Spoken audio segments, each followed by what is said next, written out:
Welcome aboard, this is your captain speaking, TCG Pirate King, and today we're going to be going over a whole bunch of really cool cards that came in the mail over the last week involving Dominaria United and a key new legendary 5-color commander. Stay tuned and discover which card gets added to the treasure chest this week on Magic Monday.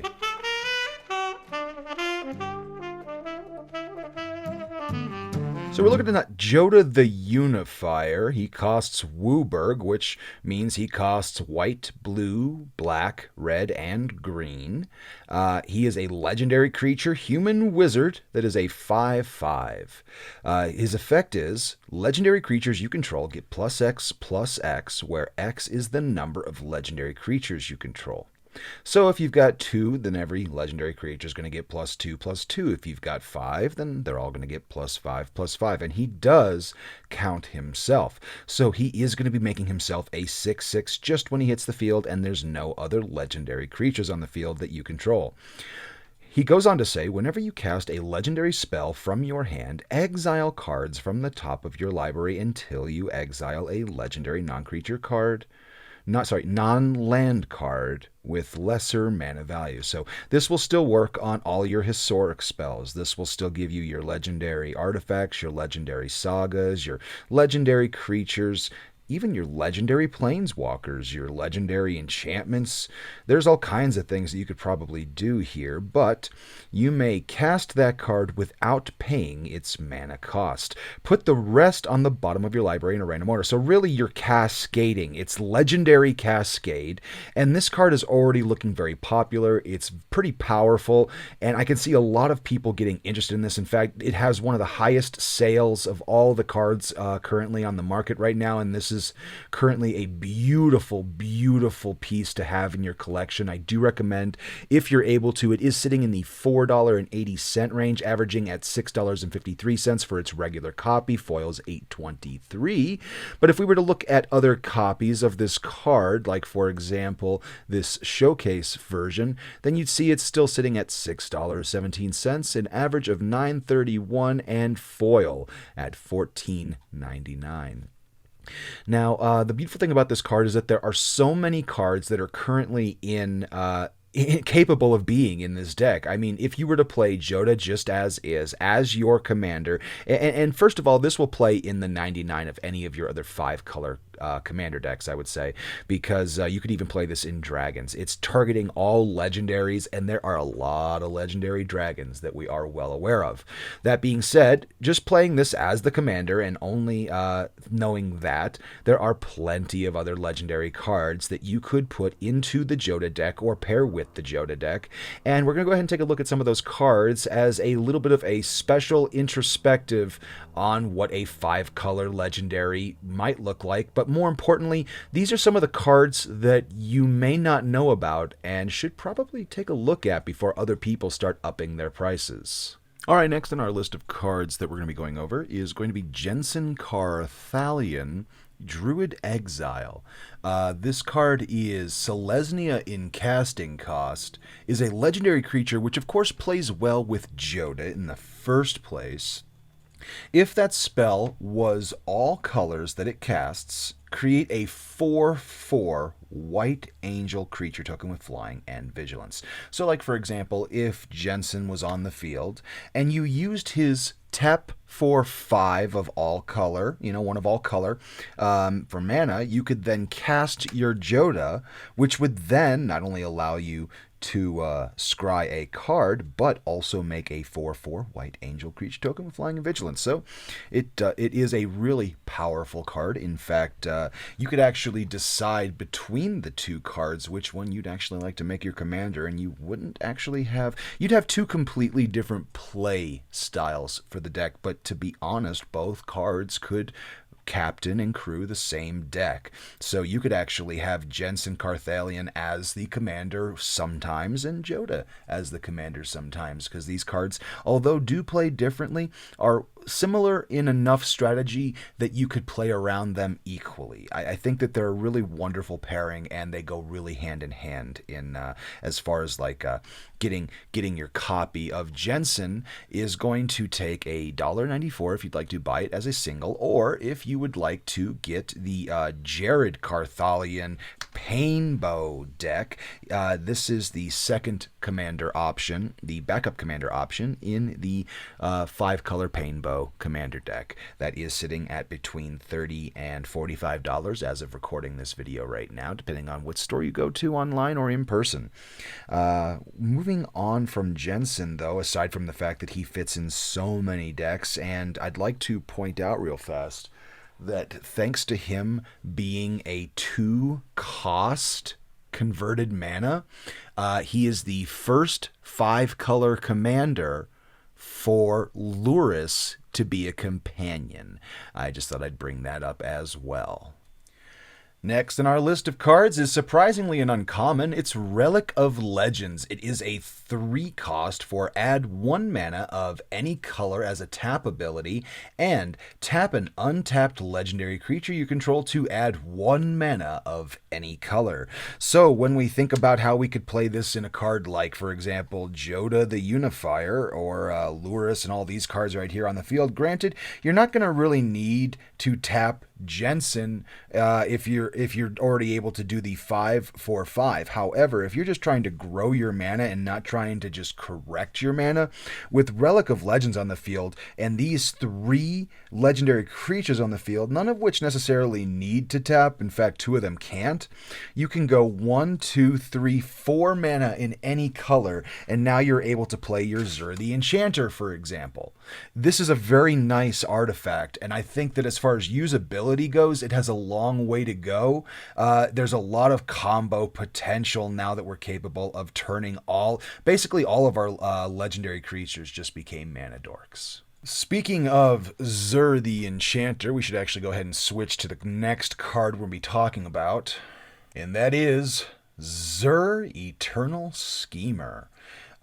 Was able to nab a copy of him in foil showcase. Very happy about that. Like this artwork a lot because it pairs well with the artwork of Zer that I like already.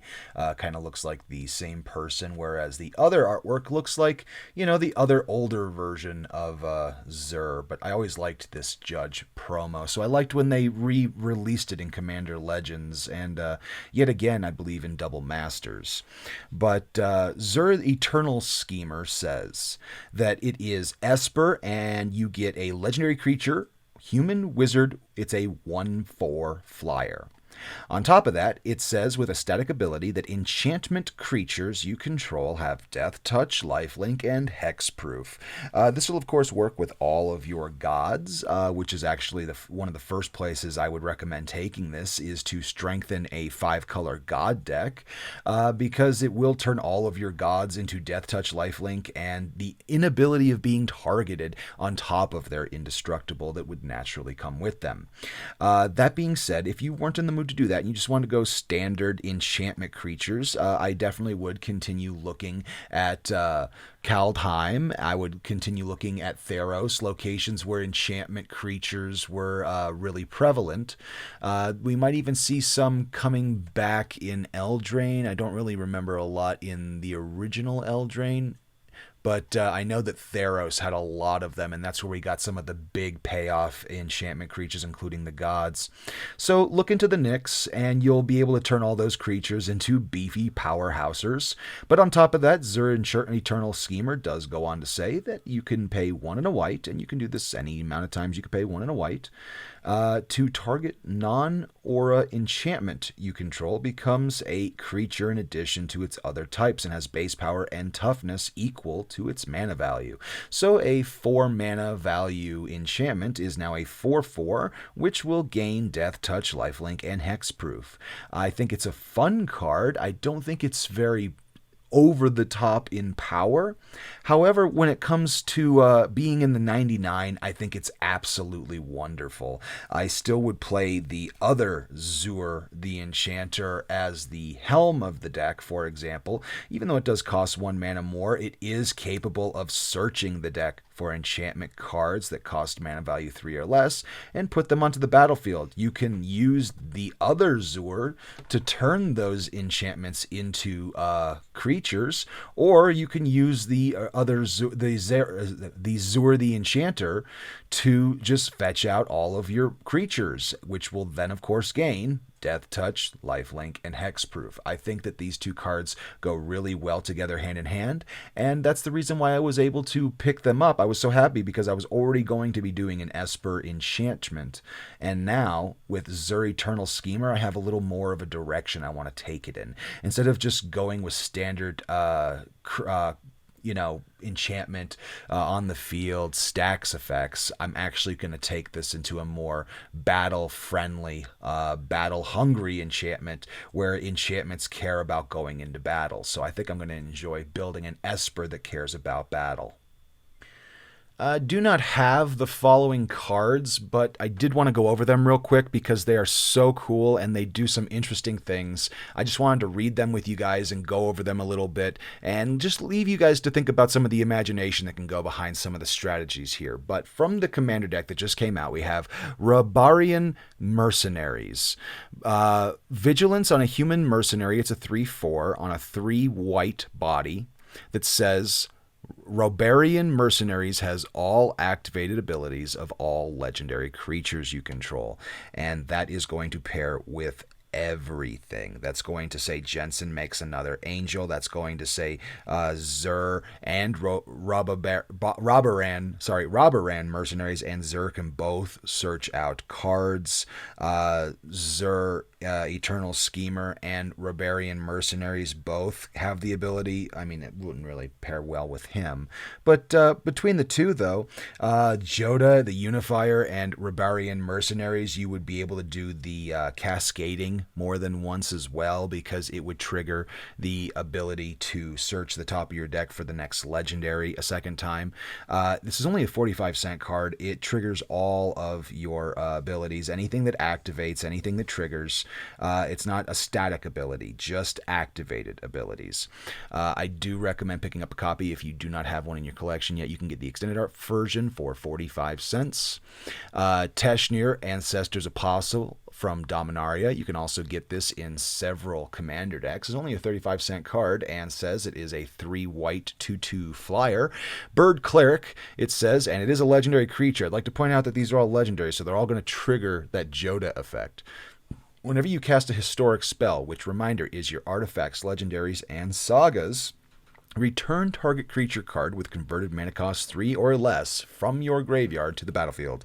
So this is going to start bringing back your cards as well, which is a really nice little ability. Like, again, you're gonna play the legendary creature Bird Cleric. You're gonna get Jodah's cascading ability and get another thing. Then you're gonna cast another thing and get that cascade. Then you're gonna return a creature from your graveyard. You just paid for 2 cards and got 3 creatures on the field. So this is incredible. Plus, anyway, moving on. We have Raf Capuchin Ship's Mage, 11 cents. Now there is that 99 cents for delivery. Let's go ahead and correct that.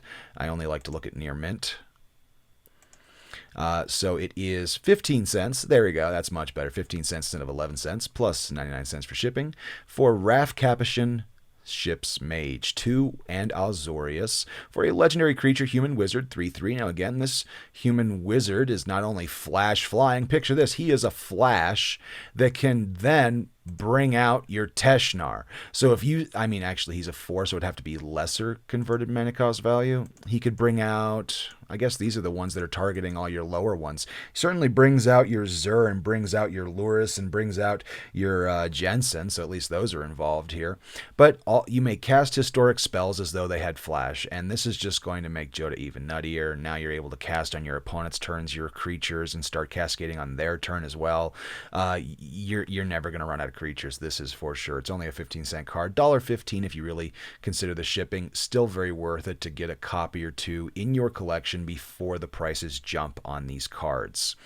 Now, finally, a card that I do not have in my possession that I still want to talk about is Rith Liberated Primeval. This is an interesting dragon. I'm actually surprised that it's as cheap as it is right now. In fact, I was able to get myself a playset when it was 83 cents. It is $3, which is not bad. I see this being an $8 to $16 dragon. Rith Liberated Primeval is 2 Anaya for a 5/5 legendary creature dragon. Again, in a Legendary Matters deck, this fits in 5 color. It doesn't matter that other dragons you control have Ward 2. You don't have to play dragons for this card to be good. It is a flyer. It gives itself Ward 2 naturally, and at the beginning of your end step, if a creature or planeswalker an opponent controlled was dealt excess damage this turn, create a 4/4 red dragon creature token with flying. Even if you're not playing dragons, if this is in your deck, it's going to make a Field of Dragons for you. And then those dragons are going to have Ward 2. The only way they're going to stop this monster from overwhelming them with flyers is if they have a board wipe, because nothing they can do to target is going to go through on these guys. For the final card I want to talk about today, we're going to talk about Plaza of Heroes. Now, this card is a land. It is not a legendary land. It is a regular land. So I guess technically that means you could have 4 of these on the field if it was a standard set, which is quite amazing actually. This should be doing really well in standard. But also in Commander, you can have one in your 99, and it adds 1 colorless. It adds 1 mana of any color. Spend this mana only to cast a legendary spell, and then add 1 mana of any color among legendary permanents you control. You may pay 3, tap and exile Plaza of Heroes to target legendary creature, gains hexproof and indestructible until end of turn. Now, keeping on theme of this video for the day, if we were to pair that with Jodah the Unifier, you would see that Plaza of Heroes will tap for colorless in most circumstances, but you may tap it to create a color for Jodah the Unifier to use to come out onto the field. And then once Jodah the Unifier is on the field, Plaza of Heroes will officially tap for 1 of any of the 5 colors. On top of this, 3 and tap to protect Jodah the Unifier when you're in the middle of an important attack and you've got this +X/+X that's figured out and all of your legendaries are about to win you the game. And your opponent says, nope, Jodah's gone. Send him back to the command zone. Send him back to the graveyard if he's not your commander. Plaza of Heroes can protect Jodah long enough to keep that attack still going through with the full damage. Plaza of Heroes should go into a lot of decks. I can see this being a very popular land. It will always tap for the commander's colors, the colors that you need the commander to tap for. Now, granted, you can't get away with doing early turn stuff with this, like saying you need a black just to get Dark Ritual going. This isn't going to give you Dark Ritual on turn 1. However, it is going to get you to your commander that much faster, and then once your commander's on the field, or once any of your legendary creatures are on the field that has your commander's colors, you're going to be working in business. So this is all good examples of cards that work really well with Jodah, aside from the Zer stuff, which was a little bit of a side tangent. Jodah is a wonderful card. I highly recommend you guys pick him up. He is still relatively cheap right now at about $5 to $6 before getting him in foil. And you know what? Since this is the channel's focus for this video, I think that this is actually going to be it, guys. I think that as far as our treasure chest is going to concern ourselves, this Jodah the Unifier is going to be the next card being added to our treasure chest. And I think that that's just because I want to thank you guys very much. In theme, he signifies the unification of the channel, because I know that it takes a lot of people to make a channel work. And I can't thank you guys enough for all the views, for all the comments, for all the likes. Everybody who subscribes, everybody who likes, everybody who comments down below. It means so much to help the channel. It helps the videos. It's everything that I ever wanted to do in life, is just to make content for people. I actually really enjoy talking. I enjoy going over card games and video games.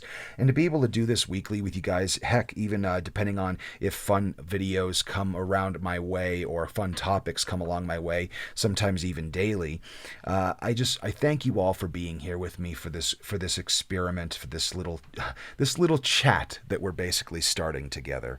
I'm actually going to start increasing the amount of times I talk about Magic cards to twice a week, so guys can expect another video regarding Magic and the market on Friday. Until then, I want to thank you guys for joining me today. This has been TCG Pirate King, aka the Gaming Governor, and until next time we meet, I want to wish you all safe travels on soft seas.